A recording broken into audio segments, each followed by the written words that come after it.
bom dia, boa tarde, boa noite a você que nos está assistindo nesse exato momento. Bem-vindos a mais um episódio do Vozes da Gestão, um podcast realizado pelos alunos da Exalc. Prazer, meu nome é Samuel, estarei aqui apresentando para vocês o episódio de hoje. Estou no meu quarto ano de Economia e não estou sozinho, estou com a ilustríssima convidada Pamela Galvani.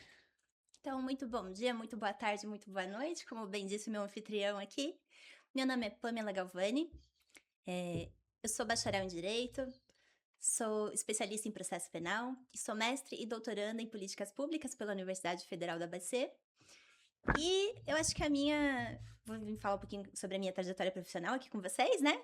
Então, para mim é um prazer estar aqui com vocês em primeiro lugar. Agradeço os anfitriões, agradeço também o convite do professor Renato, do professor Caio, e acho que a minha trajetória profissional ali nos bastidores do mundo acadêmico, ela já começa ali na graduação, Hum, porque eu era bolsista, estudei aqui na Unimep, na Universidade Metodista aqui de Piracicaba, né?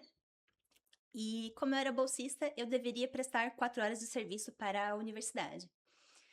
Eu trabalhava também na livraria da universidade, mas lá eu era CLT, né? Então eu trabalhava 4 horas na reitoria e trabalhava 6 horas na livraria da universidade e estudava à noite. ó, E na reitoria eu lidava bastante com documentação de professores, né? Documentação para a gente avaliar, para ser avaliado pelo CAPES, né?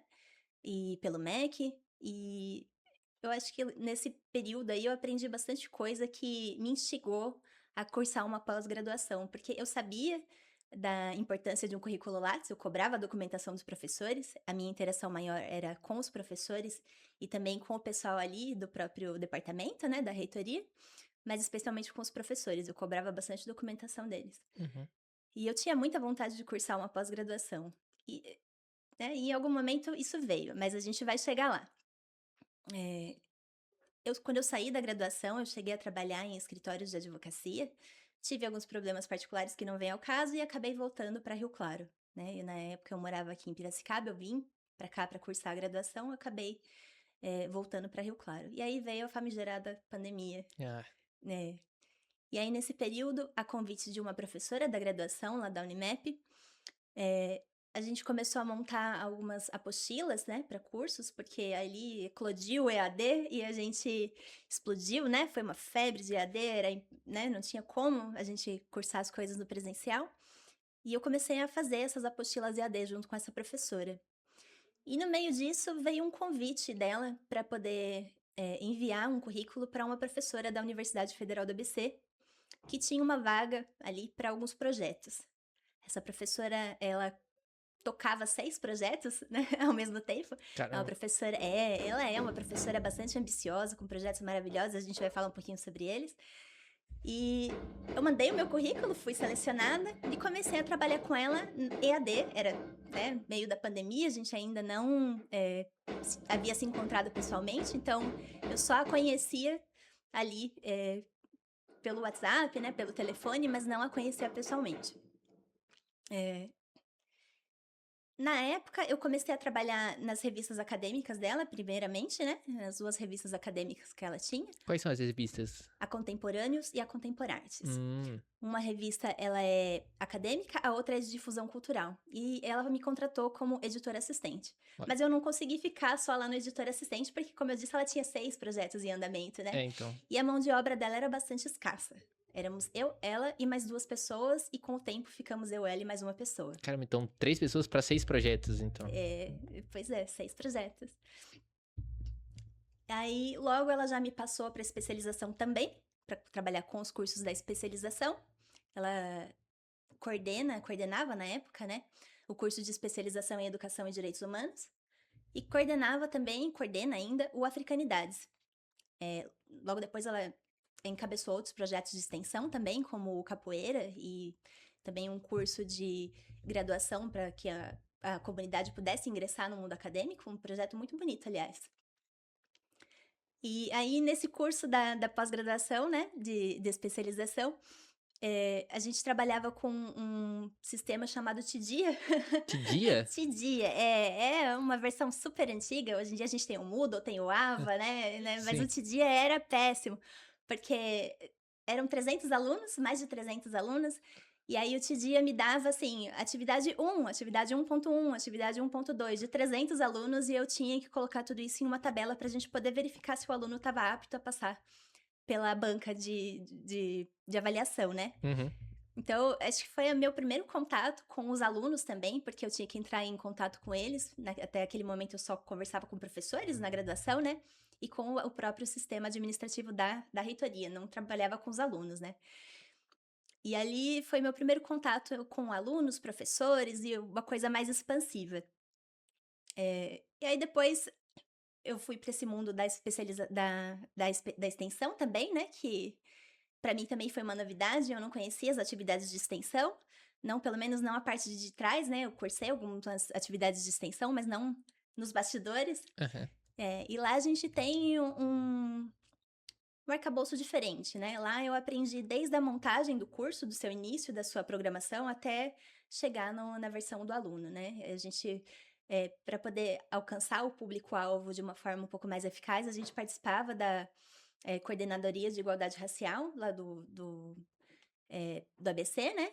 E eu fazia parte das reuniões para a gente poder acertar, né, o público-alvo e também para que o curso seja eficaz para o próprio público, né? Uhum.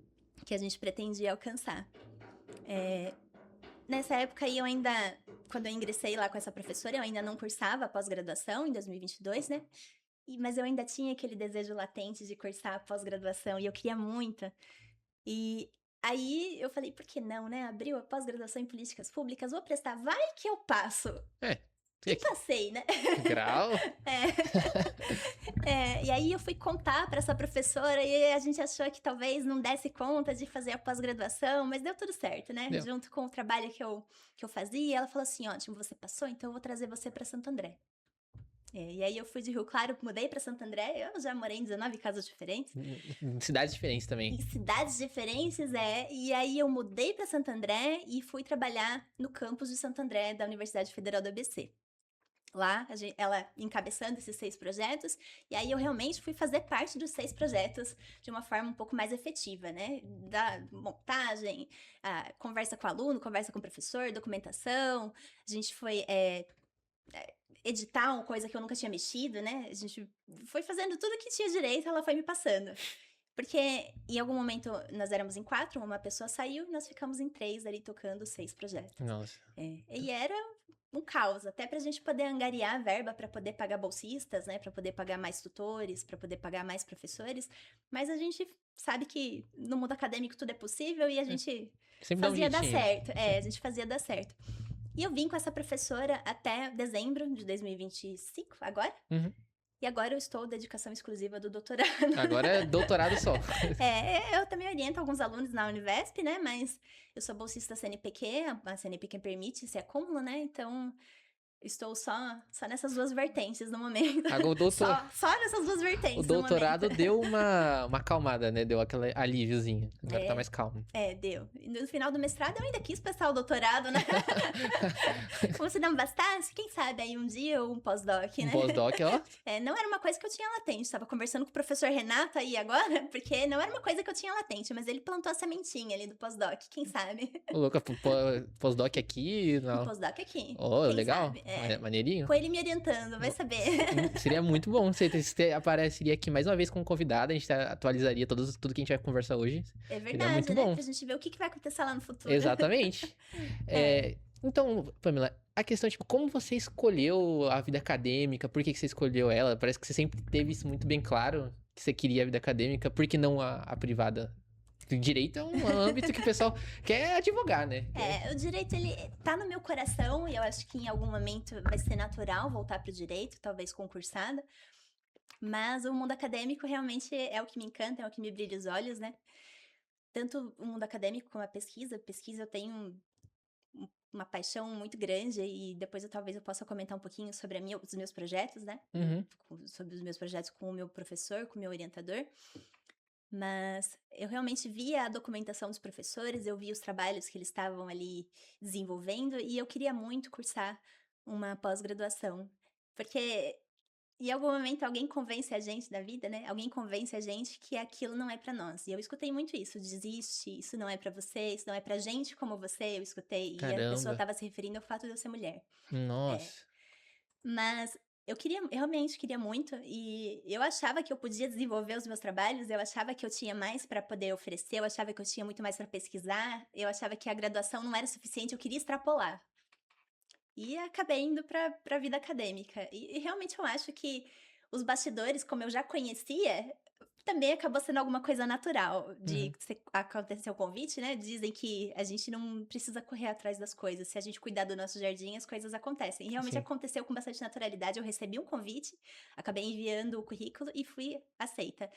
Eu não era alguma coisa que eu estava ali procurando, mas a continuidade, né, da graduação para uma outra universidade aconteceu de forma natural. Sim. Nossa, é muito interessante a pessoa que já tem muito bem fixado o que quer fazer pós-graduação. É raro, É, eu acho. já desde a metade da graduação eu já sabia que eu queria cursar uma pós-graduação, porque eu via os outros professores fazendo e eu achava aquilo lindo. E eu só ficava pensando, será que isso é pra mim em algum momento? Mas você pretende se tornar professora? Pretendo, Ó, que pretendo legal. sim.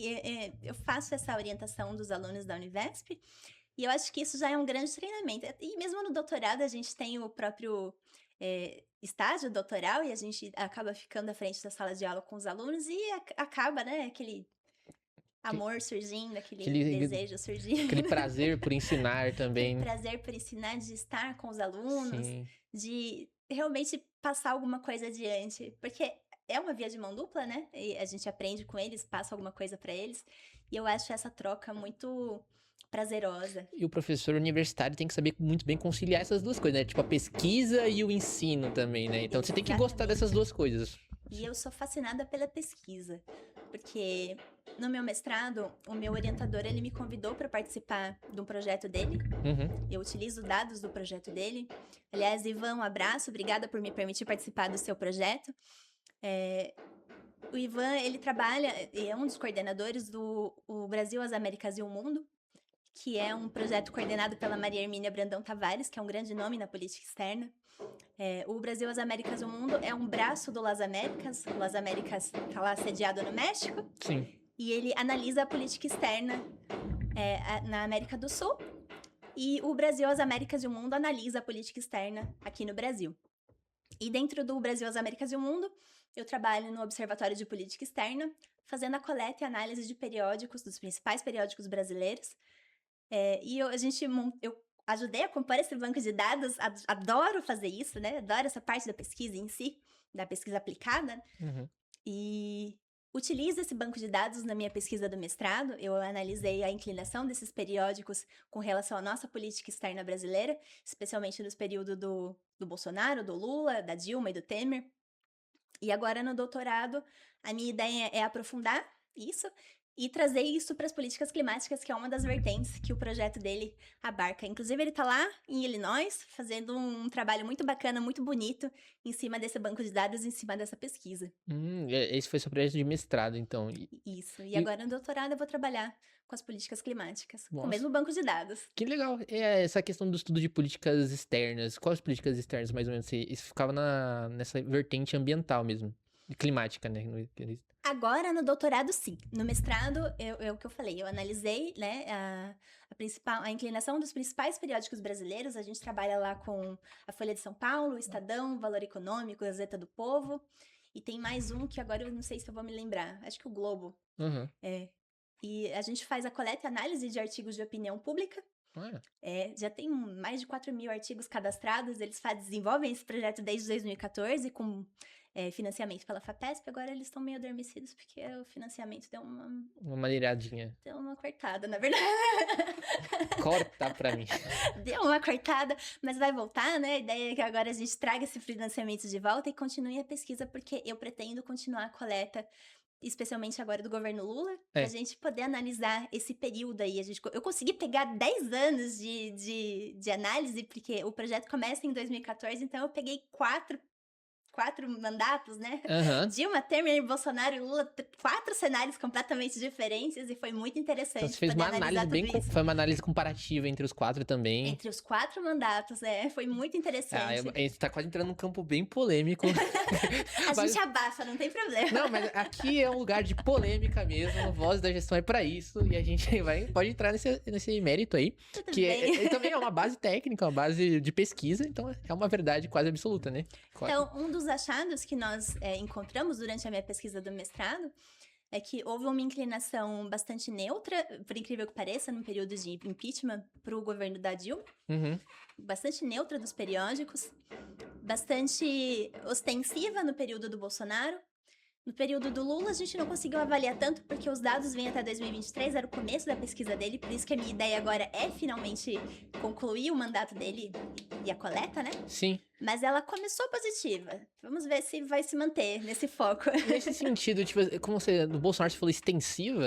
Ostensiva. Ostensiva. A gente tá com um barulhinho aí que tá... esse barulhinho me fez que está errado. Mas como assim ostensiva? Um pouquinho mais de polêmica aqui, Ah. um pouquinho mais de polêmica ali, então um pouquinho mais negativa Foi um pro governo... lado dele. Então você fala que o governo Bolsonaro foi um governo Foi duramente um governo criticado. bastante criticado, pelos periódicos analisados.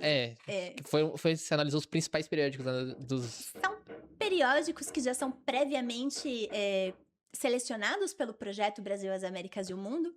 Então, eu não analisei algo além daquilo, eu não peguei outros tipos de periódico. Agora, no doutorado, eu pretendo pegar periódicos internacionais para poder complementar e a gente fazer uma análise realmente comparativa, especialmente porque o meu orientador está lá em Illinois, eu acho que eu consigo pegar bastante dados que ele está coletando agora. Uhum. Eu acho que isso vai complementar bastante a minha pesquisa e a gente vai acabar se complementando. Mas a gente teve um período bastante neutro no governo Temer, por incrível que pareça, e no governo da Dilma também, que foi um período que a gente teve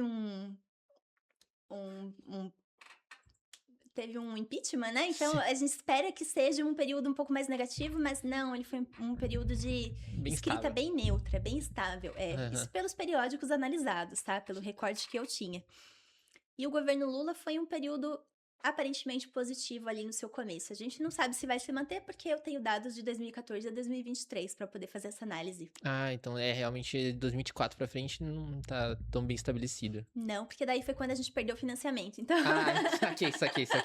agora a minha ideia realmente é a gente retomar isso daí e eu poder analisar o governo Lula na íntegra e a gente ver o que vai acontecer. Não, mas no quesito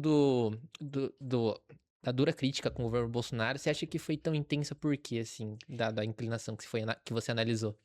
Pelos artigos analisados que a gente tinha ali no meio, né? Lógico que eu utilizei uma ferramenta chamada RStudio, e talvez ela tenha sua maneira de trabalhar, né? Então, mas ela puxa algumas palavras-chave ali que podem estar ligadas à questão climática, que o Bolsonaro também teve algumas questões ali nessa área.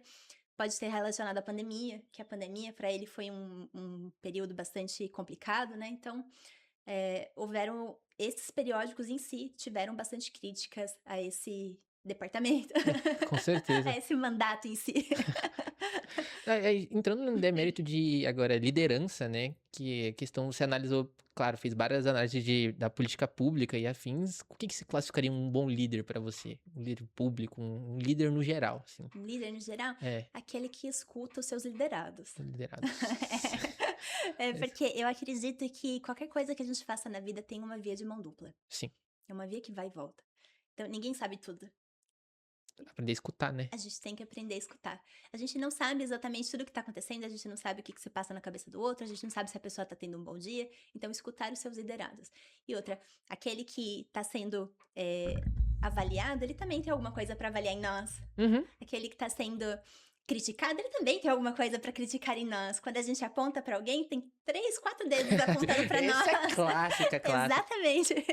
Então, eu acredito que seja nesse sentido, escutar os seus liderados. Escutar. Perfeito, uma excelente resposta. Acho que a gente acaba fazendo essa pergunta pra todos os convidados que acabam vindo pra cá e cada um dá uma resposta diferente, mas é sempre bom ver que cada um tem uma visão diferente sobre o que é a liderança, sabe? Então elas são muito complementares. Acho que se cada um pegasse essas características que vocês falam e colocasse um líder só, seria um líder quase perfeito. Líder perfeito. Seria um cara magnífico. Mas, enfim, É importante a gestão pública no sentido de ter um bom líder, porque a gente entra naquela questão da corrupção, daquela questão da existe microcorrupção, existe a toxicidade do líder também que acaba afetando. Para você, Acaba. você acaba pesquisando também, acaba se coincidindo, vendo esse tipo de coisa. É, entre os governos, você consegue dizer teve mais escândalo de corrupção, analisando os periódicos externos, né? Qual governo teve mais índice de corrupção, apesar do Temer e da Dilma serem neutro, teve nesse período? Eu acho que não é uma vertente que o projeto analisa em si, Uhum, se houve ou não corrupção. O projeto acaba sendo bastante neutro nesse ponto, porque a ideia é a gente não puxar nem para um lado nem para o outro. A gente acaba puxando pelas nossas próprias ideologias, mas é. a ideia do projeto não é analisar a corrupção em si ou não. A gente analisa se teve mais polêmica e se o governo acaba sendo mais criticado, ou se teve menos polêmica e se o governo acaba sendo menos criticado. Ou se há uma neutralidade ali nos dados analisados. Aham. É. Mas a questão de ter polêmica, ela não necessariamente, claro, não vai estar vinculada à questão da corrupção, mas esses acaba tendo estourando, né, de escândalo de corrupção, aí, entendeu? Tá vinculada a N situações, né? Eu acho que a crítica ela tá vinculada, por exemplo, o Bolsonaro pegou um período de pandemia, Sim. a Dilma pegou um período assim complicadíssimo, porque ela tava herdando um outro governo Sim, e as sim. pessoas tinham N expectativas em cima dela. Então, eu acho que cada governante teve os seus próprios desafios ali. Pô, O Temer mesmo acabou pegando metade de um governo em mãos e tinha que limpar aquela bagunça, organizar aquela bagunça que ficou depois do impeachment. Então, cada governante tem seus próprios desafios aí pela frente. e o governo Lula, assim, agora que você vai começar a fazer uma análise mais aprofundada, o que que você acha a inclinação dele, assim, dando um palpite? Ele começou bastante positivo. Eu acho que o Lula ele tem uma conversa muito ampla com a política externa, né? Ele Aham. é um líder que conversa muito com outros países, especialmente aqui na América do Sul. Não tanto com a América do Norte, mas especialmente aqui na América do Sul. Ele é um líder que conversa bastante com outros países, com outros líderes, né? Que ele tem mais afinidade. Então, dependendo dos periódicos que a gente pegar para analisar, talvez seja positivo. Eu acredito que seja bastante positivo. Até agora, inclinando agora para o final, realmente você acha que vai terminar positivamente? Acredito que sim. Sim. A análise do periódico é sempre externo, né? Tipo, a visão do país estrangeiro pra cá, né? Pode ser daqui pra lá ou de lá pra cá. Política externa também é uma via de mão dupla. É, sim. Política externa não é alguma coisa muito fácil da gente explicar. Eu tô trabalhando com ela, a gente não tem uma definição assim até agora. A política externa, ela foi entendida como política pública até pouquíssimo tempo atrás. Ela nem era Interessante. conhecida como política pública. Sério? Eu acho que o meu próprio orientador, o Ivan, que tem algum trabalho nesse sentido e defende outros trabalhos nesse sentido, mas são pouquíssimos. Ela foi vista como uma política pública agora.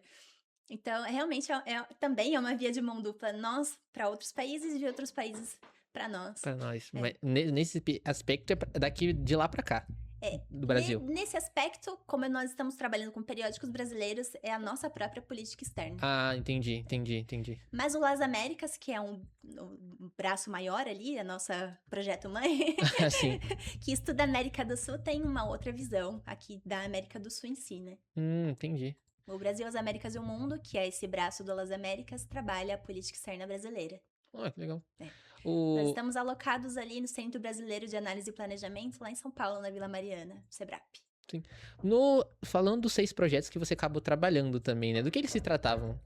Nós tínhamos a especialização em Educação e Direitos Humanos, Ah, as 2 revistas acadêmicas, a professora tinha o Africanidades e tinha um projeto de capoeira, e esse projeto que trazia a comunidade externa para dentro da graduação, que é um dos projetos que eu acho que são mais bonitos. O projeto se chama A Universidade Vai Ficar Preta. Então, ela trazia, o projeto dela era focado em trazer a comunidade para dentro da academia, especialmente o público negro, que acaba tendo menos acesso à academia por N situações que a gente já conhece. uhum. Então, ela dava basicamente um cursinho e a gente dava as dicas. Por aqui, o caminho é esse. Eu, inclusive, cheguei a dar 1 ou 2 aulas ali sobre projetos, sobre entrevista no mestrado, entrevista no doutorado, o que cai, o que não cai, quais são as perguntas. É um projeto muito bonito. Ela trabalha a ABNT, porque tem gente que vem da graduação e não sabe o que é a própria Ah, ABNT. ainda mais com a IA, hoje em dia, o pessoal não É, sabe nada. Tipo, a IA, faça no modelo ABNT. Ela faz pra você no modelo ABNT, que é mas como a pessoa mesmo não está sabendo fazer hoje em dia, eu acho. É a média dos alunos. exatamente. Esse é um grande problema da academia. Acho que é um dos maiores que a gente tem para enfrentar daqui para frente. E você que tem bastante contato com a graduação, pretende também se tornar professora, como você pretende lidar com o IA? Como você Olha, lidaria com ela? eu trabalho como facilitadora na Univesp de algumas turminhas. E a gente tem uma ferramenta na própria Univesp que verifica o uso de inteligência artificial nos trabalhos que eles nos entregam. Uhum. E é realmente sempre muito preocupante. Mas qual ferramenta vocês utilizam? É uma própria ferramenta do AVA, do Ambiente Virtual Acadêmico, que a universidade utiliza, da Univesp. E é realmente bastante preocupante que a gente sempre observa um número bem alto de inteligência artificial nos trabalhos. E é uma coisa que eu sempre converso com eles em todas as orientações. Utilizem menos a IA porque vocês têm muito a oferecer. Vocês trabalham com isso. Muitos deles trabalham com isso. Eles estão cursando engenharia, a maioria são engenheiros. Já estão trabalhando na área. E aí eu falo pra eles, vocês têm muito mais a oferecer do que a IA, porque a IA não sabe o projeto de vocês, a IA não tá dentro da empresa com vocês, então utilizem o conhecimento que vocês têm, porque a gente vai ficar sabendo, então É, coloquem mais de vocês no trabalho que vocês têm pra entregar. E essa questão também da BNT eu pego bastante no pé deles, mas eu acho que na própria docência, né, que a gente exerce ali o estágio em docência, eu vejo muitos alunos entregando trabalhos complicados, a gente nunca aponta, nunca diz: "Olha, você está usando IA", mas a gente eu te- sempre dá aquela uma pequena diquinha. alfinetadinha. É, Tá estranho isso aqui, né? "Vamos falar um pouco mais sobre você? Vamos usar menos bullet points? Escreva, disserte, redija de outra forma, vamos encontrar um outro caminho". Mas daqui a uns anos isso daí tende a se agravar ainda mais, né? O aumento do uso da IA pelos Eu alunos. acredito que sim. Eu Até, acho que é o grande problema do momento dentro das universidades. As pessoas estão deixando de pensar e deixando para IA. mas daí a questão, ela vem como. Claro, a gente tá vendo a IA como um grande adversário, né? Mas como integrar ela no ensino, né? Olha, eu vou falar novamente do meu orientador. O Ivan é um grande orientador. Ele é um grande professor e um grande orientador. E ele sempre me dá uma dica muito boa. Ele fala assim pra gente: utilize a IA como uma ferramenta. Ela é o seu braço. Aliás, ela é o seu estagiário e não o seu braço. Então, faça você e peça para que ela faça aquele arremate final, né? Dá uma olhada, corrija a minha BNT, corrija, né? Veja se está tudo fluindo, o texto está fluido, se eu utilizei repetições no texto. Então, utilizá-la como uma ferramenta nesse sentido de corrigir algo que nós mesmos dissertamos, escrevemos, eu acho que aí ela vem de uma forma muito positiva. Ou, estou sem ideias, por favor, me ajude. Me dê ideias. Me dê ideias, porque daí eu vou partir das suas ideias, né? Mas eu vou partir, eu é que vou escrever, eu é que vou dissertar, eu é que vou, né, fazer a minha tese, a minha dissertação, eu é que vou fazer a minha monografia. Mas não utilizá-la para fazer por nós. Aí realmente é um problema. Teve algum caso escandaloso, assim, que você teve que lidar com vários alunos, né? Teve algum. Tipo, você falar. Até o momento, não. Graças a Deus. Mas eu digo até o momento, a gente Em- nunca sabe o que vai acontecer. Mas as duas revistas que você falou, quais são os nomes delas? A gente até A divulga. Contemporâneos e a Contemporartes. E aí sim eu via muito uso de IA. Ah, Porque a gente acaba ficando calejado, a gente sabe mais ou menos o que a IA traz. De olhar a gente já sabe, né? aham. O uso do bullet points em excesso, uma forma de concluir que a gente já sabe que é próprio da IA. Aí tem aquele negócio de fazer 3 adjetivos. Então, quando você vê 3 adjetivos, foi ela. Ela Talvez sempre usa. seja IA, a gente não pode afirmar categoricamente. Esse aí que é o bom. E às vezes a pessoa só escreve muito bem, né? Aí a gente acaba falando, será que é IA? Será que não? Que é IA? Será que não é? E aí a gente acaba pedindo para a pessoa fazer uma correçãozinha ou outra, ou dependendo do artigo que está realmente muito viciado ali na IA, a gente acaba negando aquele artigo. Porque eu trabalhei como editora assistente e uma das prerrogativas que eu tinha dentro de uma das revistas era realmente aceitar ou negar aquele artigo para poder publicar. Uhum. Então, aquele artigo em particular a gente acaba já negando, né? Bastante. Então, Para não correr o risco. será que isso daí poderia acabar comprometendo o uso da IA no longo Eu prazo? acho que quando a gente chega na avaliação pela Sucupira, a nossa avaliação, né, da CAPES, acaba comprometendo em algum sentido, sim. Isso daí, não E sei. também pra gente poder ofertar alguma coisa de qualidade. Tem qualidade. Eu acho que o aluno tem que se desenvolver para ele também ser a qualidade, né? Exatamente. Para que ele seja o autor, né? E O não. autor. Tomara a Deus que realmente a gente acabe aprendendo a usar, entender o padrão, né, o papel da IA na nossa sociedade e usar ela realmente, como que o seu orientador falou, apenas como uma ferramenta, né, para conseguir se desenvolver mais. Porque ela é um motor, é uma nova revolução industrial que está acontecendo aí no nosso país, ela tá batendo em todos os polos também. Na política pública, você acha que ela também pode influenciar em que sentido? Ah, eu acho sim que ela pode influenciar. Tudo que a gente pergunta pra ela, que ela responde com bastante. Dando aquela ideia, aquela dica, aquele insight maravilhoso que a gente pode continuar trabalhando, é positivo, sim. Isso é 100%. E até pra gente fazer comparações que a gente não consegue, mas Hum. ela consegue, né? Pedir pra que ela compare uma coisa com outra. Eu acho que a IA, ela tem mil e uma utilidades. A gente tem que ter a criatividade pra aproveitar ela da melhor forma possível, sem que ela se aproprie das nossas próprias ideias, né? Sem que ela escreva por nós. Perfeito, perfeitinho. Agora é que você falou que fez o mestrado em política pública, também vai fazer o doutorado também em política pública, também nas políticas externas, né? Em Isso, em relações política externas, externa, mas dentro das políticas climáticas. Eu tô no segundo políticas ano climáticas. agora, finalizei as disciplinas, falta só o colóquio doutoral, que é a apresentação da nossa tese em si, Aham. para que a gente possa escrever com aquele projeto, sim ou não. Sim. Não. É uma parte muito simples. É binário, né? Binário. É Também. A binário, gente... é. Tava até conversando com o professor Renato sobre isso, se ele me ajudava a me livrar dessa disciplina logo. É. Mas o meu orientador não deixou, ele falou que realmente eu vou ter que apresentar. Tá bom. Desafios da vida. É, a gente tava tentando ali ver se eu podia apresentar aqui, mas não foi dessa vez. Uma pena. Mas eu pretendo, a minha ideia agora é seguir para realmente para as políticas climáticas, que é uma das vertentes que o Brasil, as Américas e o mundo analisa. Uhum. Talvez trabalhar com a inclinação desses periódicos sobre o que cada um fala sobre essas políticas e trazer outros materiais para dentro. Mas eu quero trabalhar também com. Eu gosto muito de ferramentas que fazem análise, então eu quero trabalhar com a RStudio, quero treinar ele para poder fazer uma análise mais afunilada para mim. Ai, que bom. Ué. A gente vai jogando palavras-chave nele, treinando ele como se fosse um cachorrinho, sabe? A O gente vai web sempre treinando. salva nossas vidas. Sempre. E eu amo trabalhar com RStudio. E a gente vai treinando ele para que ele fique cada vez mais eh, afiado, né, para poder me dizer o que cada um desses periódicos está querendo de fato dizer, incluindo também os autores, né, de cada artigo, porque foi uma coisa que eu não fiz no mestrado, mas agora eu gostaria de fazer. O que cada um desses autores está dizendo sobre cada periódico, qual deles acaba sendo um pouquinho mais Ah, enviesado, né? enviesado, qual deles acaba sendo um pouquinho mais polêmico na sua narrativa, e por aí vai. Mas você já tá analisando já essa questão das políticas climáticas, aí você analisa os governos da Dilma, do Temer e do Bolsonaro e também do Lula. Sim. Aí qual deles você acha que teve mais um investimento, uma maior prioridade pelas políticas climáticas e afins?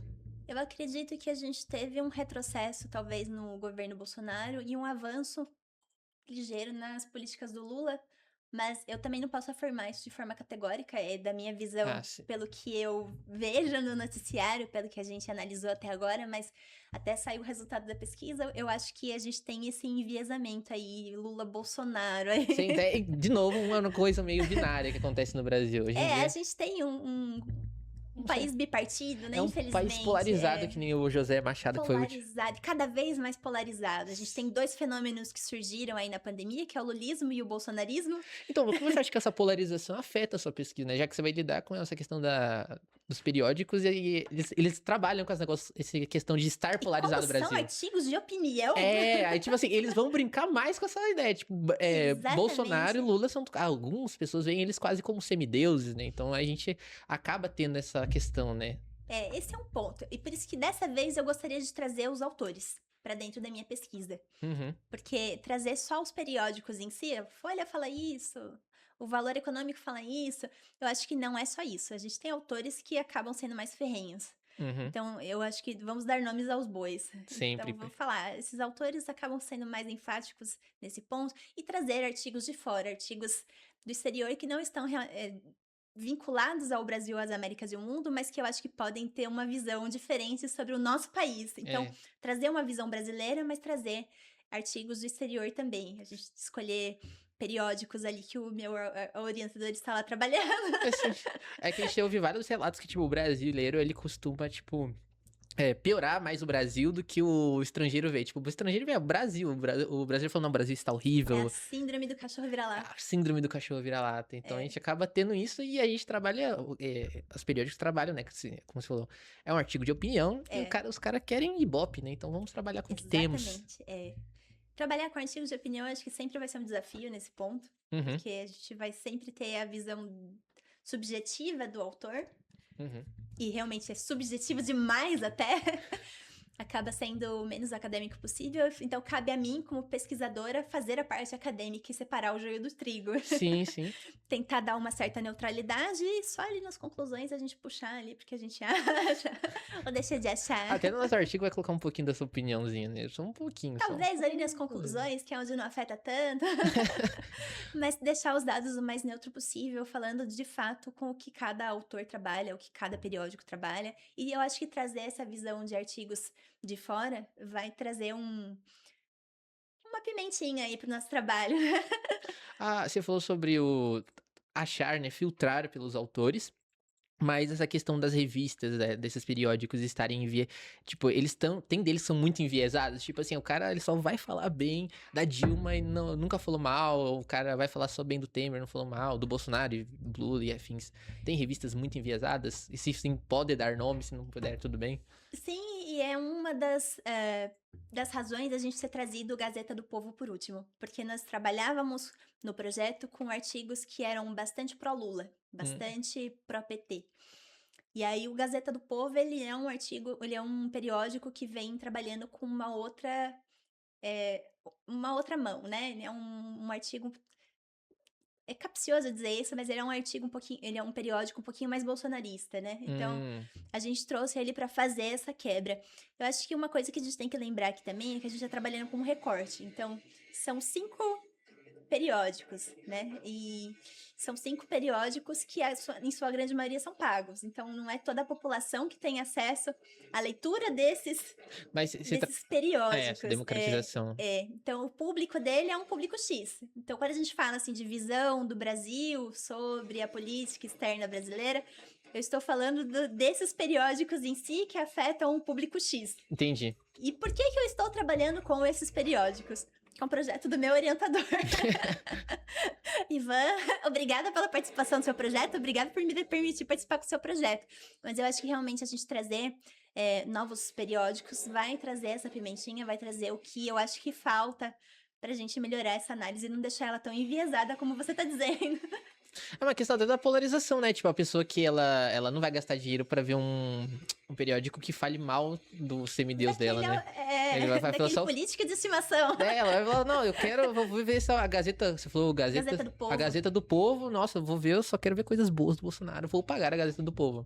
Mas, tipo, vocês trabalham com periódicos gratuitos, livres, ou só os pagos A mesmo? grande maioria é pago. A grande maioria paga. Mas você acha que os gratuitos, eles são menos enviesados?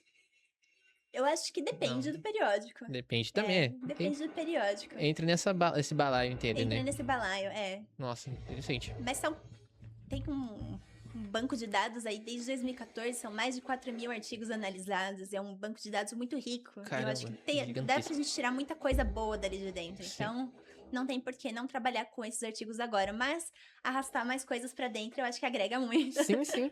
Não, daqui a um ano, né, quando você tiver... Você terminou o doutorado quando, mais ou menos? Em 2028. 2028. Em 2026 eu termino a coleta do Lula. Dos 27, né, que ano que vem, né? Final de 2026, né? 2027. 2027 você volta aqui como convidada mais uma vez e atualiza pra gente. E a gente vai ter uma análise completa, destrinchando sobre a sua pesquisa atual. Exatamente. Mas fora essas pesquisas, você trabalhou com mais alguma coisa? Além delas, você trabalhou bastante pesquisa, muita pesquisa. Muita pesquisa. Olha, eu trabalho desde os 11 anos. Eu trabalhei dos 11 até os 21 anos. Comecei a trabalhar muito cedo, fiz a graduação um pouquinho mais velha, a pós-graduação também um pouquinho mais velha, né? Eu tive um espaço aí entre a graduação e a pós-graduação. Mas eu trabalhei como garçonete, eu fui monitora de criança, eu fui babá, eu fui muita coisa, mas principalmente como garçonete. Trabalhei em cozinha e o meu sonho da vida era estudar. Eu falava, não é só isso, eu não quero só isso, eu quero mais. Eu acho que o mundo é muito maior do que isso. E eu mereço, eu acho que eu posso, então eu vou estudar. Eu quero fazer direito, eu, né, quero ajudar as pessoas. O Lívio fala que quem faz direito não faz por amor, faz por ódio, né? Então você fez por amor. Mas eu fiz por amor. Eu queria ajudar as pessoas, eu queria me ajudar também. Então, eu acho que eu já tive uma boa experiência aí de trabalhos aí na vida. Trabalhou bastante, trabalhou muito, né? Trabalhei muito. Ele fala que a gente só pode descansar depois dos 40, que Quer descansar agora, você tá descansando agora. Mas eu quero descansar agora, eu tô bastante cansada, eu acho que eu mereço colher os frutos de algumas coisas que eu já plantei. Bom, a gente tá já encaminhando já pra nossa conclusão. Então a gente faz uma rodada de perguntas aqui super Manda batutinhas. Tipo, pra você, uma mensagem pros alunos, você que é uma futura professora aí, eu torço muito. Você seria uma excelente professora, pela nossa conversa aqui. Queria muito ter aula com você um dia. Muito obrigada. Uma mensagem pros alunos, um de incentivo, um conselho para eles. Não deixa ninguém fazer vocês desistirem dos sonhos de vocês. Insistam, não importa o que digam pra vocês. Coloquem aquele cabrestozinho ali, aquele abafador pras coisas negativas e deixem só que sejam filtradas as coisas positivas, aquelas construtivas, né? Empoderem-se, principalmente as meninas, empoderem-se. E vocês podem sim, o espaço é nosso também, o mundo acadêmico ele é muito masculino sim, mas o espaço é nosso também. Tem muito espaço para professoras, tem muito espaço para doutoras, tem muito espaço para mestras, e eu acho que a gente pode tudo. Mas você falou até que sofreu um machismo, né, antes de entrar pra pós-graduação. Bastante. Como foi lidar com esse mundo acadêmico muito machista, né? Que ele também lutou contra você, aparentemente. Sofreu muito disso durante a graduação, pós-graduação? Como foi sua experiência? Eu acho que assim que eu entrei na sala de aula, que eu vi aquela quantidade de meninas no mestrado, eu pensei, não, isso é pra gente como nós. Nós, eu, elas, isso é sim pra gente como nós, né? Isso é pra todas nós. Mas a partir do momento que a gente vai tendo aulas, a gente vê a quantidade de professoras e de professores, a gente vê que a coisa vai afunilando. Então, eu tive pouquíssimas professoras. E eu me inspiro muito nas que eu tive. Inclusive, professora Carolina, que foi minha professora de Direito Constitucional, de Instituições Judiciais e Políticas Públicas, na pós-graduação. Um beijo e obrigada pela inspiração. Eu me inspiro muito nela. Na professora Adriana também, que foi quem me fez enviar o currículo lá para o UFBC também. São poucas professoras, né? E poucas que alcançam o doutorado. Então, eu acho que eu espero muito ver mais professoras no futuro. Realmente é um mundo bastante ainda machista, né? Não tem como. E eu acho que é isso. Eu não me estenderia muito mais além do que isso para não acabar não atingindo outras pessoas, né? Não citar nomes, mas eu acho que é isso. É uma excelente resposta, até incentiva para nossas amigas acadêmicas que estão assistindo a gente a continuar lutando, né? Às vezes esse machismo desincentiva. A pessoa é que nem você já tem um objetivo muito bem traçado que quer virar uma mestrando, doutorando, uma pós-doutorando, uma professora acadêmica, mas acaba se desincentivando porque é muito machista, não quero sofrer e acaba indo pro mercado. Não realiza o sonho, né? Então, não realiza o sonho. É muito importante ter você aqui falando isso, porque realmente acho que as pessoas que virem vão se inspirar, sim. Ok? Você que morou em várias cidades, qual é a sua cidade do coração? Piracicaba, com certeza. Eu falo com o Pedro, velho. Tem que ser Piracicaba. Tava falando pro professor Renato que essa é a minha penúltima casa. Por quê? Por quê? Porque essa casa é alugada. Então a minha próxima casa vai ser uma casa própria e vai ser aqui em Piracicaba. Eu também pretendo. Eu quero rodar o mundo, quero morar em vários lugares, mas quero terminar minha vida aqui em Piracicaba. Foi a minha cidade. Cria raízes, né? Cria raízes. Não sou piracicabano nascido, vim aqui com 2 anos, mas sou piracicabano sim, quero. De coração? Não, eu sou de também. verdade. Não sou piracicabana. Somos piracicabanos de sangue, aqui é a nossa terra. Exato, defendemos. concordo com você. Aí uma pergunta um pouco mais séria. Se você pudesse mudar um detalhe no Brasil que ia fazer toda a diferença, o que você mudaria? Assim, hipoteticamente você virou onipotente, assim, você pode fazer o que você quiser. Mas só pode mudar uma coisa. O que você Uma mudaria? coisa? Você ia melhorar o Brasil em 1000%, assim. Ai, vamos acabar com o preconceito, né? Tá? Excelente resposta. Se essa é a única coisa que eu posso mudar, vamos acabar com o preconceito, vamos igualizar tudo aí. Vamos deixar tudo bom. É tudo nosso, né? Tudo de todo mundo. E a última pergunta, que é um pouco mais especial. Normalmente a gente faz o quê? A gente fala pro nosso convidado atual mandar uma pergunta pro próximo convidado. E aí a pergunta que mandaram pra você. Tá. O que você pensa sobre o fim da escala 6x1? Olha, como alguém que já trabalhou em shopping center como vendedora, Nossa senhora, ninguém nunca falou. Eu tenho muitos amigos que Sim, trabalharam, mas... trabalhei em shopping, eu sei como é. Eu senti na pele como é. Trabalhei 4 anos e meio em shopping. Foi uma das minhas muitas funções aí. Inclusive, durante a graduação, eu trabalhei muito mesmo. E eu acho que o fim da escala 6x1, pelo menos pra nós, é o que há. É o que é. A gente não tem vida, a gente sobrevive. Então a gente vive pra trabalhar e eu acho que não é a ideia. A gente tem que trabalhar pra viver, mas né, a gente não tem que viver pra trabalhar. Exatamente. Tem que ter o momento do ócio, né? Que nem o Lívio falou, né? Precisa do descanso, Precisa precisa do disso. autocuidado, como Exato. também o Olivia falou. A gente precisa desse momento, senão a gente fica louco. Exatamente. E deixa sua pergunta pro nosso próximo convidado, né? O que você vai deixar pra ele? Ó, que difícil, que desafio! É um desafiozinho aí. Então vamos lá. O que você enxerga da nossa política brasileira? Ah, excelente. Então, Vamos causar polêmica. eu gosto de perguntas difíceis pra deixar o convidado pensando. Como você enxerga a nossa política brasileira? Como você enxerga a nossa política brasileira? Está anotado. Então, o próximo convidado, se prepare. Bom, Pamela, foi uma honra ter você aqui. Foi de grande estima. Espero que você volte em breve com o desenvolvimento da sua pesquisa atual, pra gente conseguir destrinchar ainda mais, assim, ter um bate-papo mais legal. Tem redes sociais, gostaria de fazer um merchandise aí pras câmeras. Siga nas redes sociais. Eu sou extremamente low profile. Eu tenho Facebook, mas né? Eu acho que eu só tenho o LinkedIn, mas eu nem saberia editar pra vocês ali. Eu sou extremamente low profile, eu gosto de ficar no meu cantinho. O Lívio vai brigar comigo quando eu ver essa entrevista, porque ele fala, você tem que atualizar o seu LinkedIn, tem que criar um Instagram profissional. Mas eu realmente gosto ali do meu cantinho. Tá tudo bem. Eu também, mas o trabalho obriga a gente a ser sociável, né? Mas se tiverem perguntas e quiserem mandar para o meu e-mail particular, o e-mail eu acesso todo dia, é pgbulbov, BULBOV, @gmail.com. Podem mandar perguntas que eu respondo O de pessoal boa. da edição vai colocar o e-mail dela em cima. O e-mail, Instagram, Instagram não tem. não tem? Tudo bem, então vai colocar o e-mail em cima da cabeça dela pra eles acabar mandando. Podem mandar. O especialista no assunto vai conseguir responder todas as perguntas, obviamente, com certeza. Muito obrigada. Bom, gente, obrigado por vocês terem assistido mais um episódio da Voz da Gestão. Siga-nos nas nossas redes sociais, TikTok, Instagram, Spotify, YouTube, tudo que a gente tiver. Aí vai estar tudo aqui pra vocês clicarem e assistirem. A gente teve a nossa ilustríssima convidada Pamela Galvani, mais uma vez, muito obrigado pela presença. Eu que agradeço pelo convite. E até o próximo episódio. Até.